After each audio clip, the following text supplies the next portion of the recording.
morning, computer. Good morning, Ross. New incoming video message. Play video. I'll run to you, I'll run to you, I'll run. I'll come to you, I'll come. That's a pretty cool video. Why did you send me it, computer? Incoming video call from Earth. Oh. Hello, Earthlings. Did you make this video? Yes, we did. This is my husband, honey. Hello Alien, I'm the president. I love the video. We used the Nikon DSLR D500 for the digipack, the advert and the video.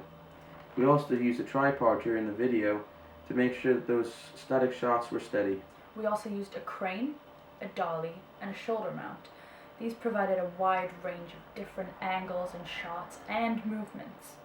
Some of our locations looked a little different, so that meant that the lighting was different. So we used redheads and a number of LEDs. The redheads were a lot more powerful than the LEDs, and we used those mostly inside, where the shots were darker and the locations were a lot more compact.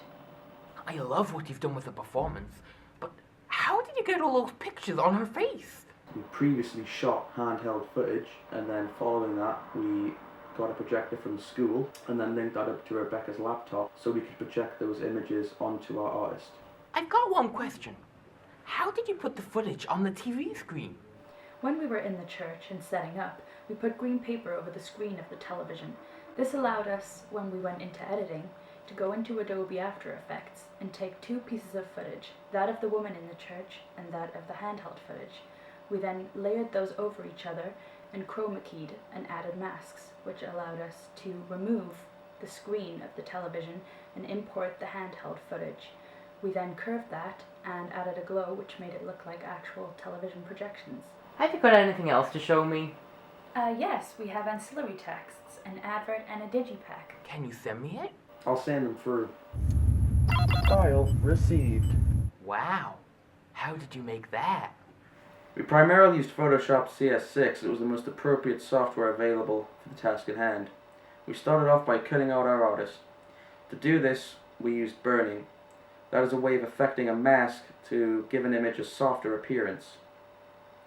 We also used adjustment layers on her to give her a more elegant and flawless appearance. What were they, like brightness and contrast? Yes, very much.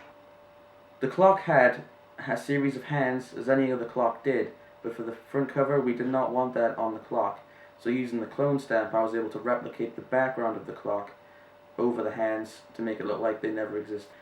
The text started out looking a bit word arty in the audience feedback, so we decided to add a metallic effect. Now we found the best way to do this was to find a piece of metal that looked appropriate and take an image of it, and then layer that over the top of the text.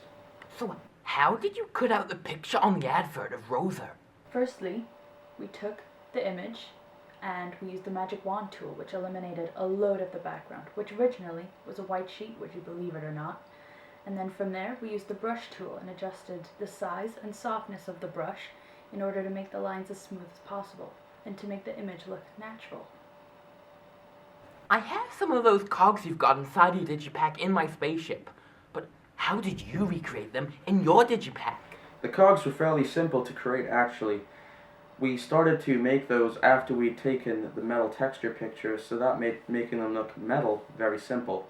Using the pen tool I created a small quadrilateral and eliminated the ends of the circle to give a nice cog-like effect. I overlaid the metal texture and then also a color overlay and simply lowered the opacity to make it appear different colored in different colors of metal. Where did you get all this inspiration from? During the planning stages of our project, we did a lot of research into similar media products. For this, we took to sites such as YouTube, Google Images, and Spotify. We couldn't really use the fonts that were already installed on the computer as they were a little bit generic, so we decided to go for something a little more unique. And for that, we went to dafont.com and found numerous fonts that we could use and narrowed it down from there. How did you keep track of all the different things that were going on? We set up an account on blogger.com, which allowed all 3 members of the group to have access to one single space. Anybody could upload anything: Word files, Excel files, PowerPoints, audio and video files. This allowed us to keep track of any research that we did and any changes that we made. It's been great talking to you today, Earthlings, but now I have to go. Goodbye, extraterrestrial. Goodbye!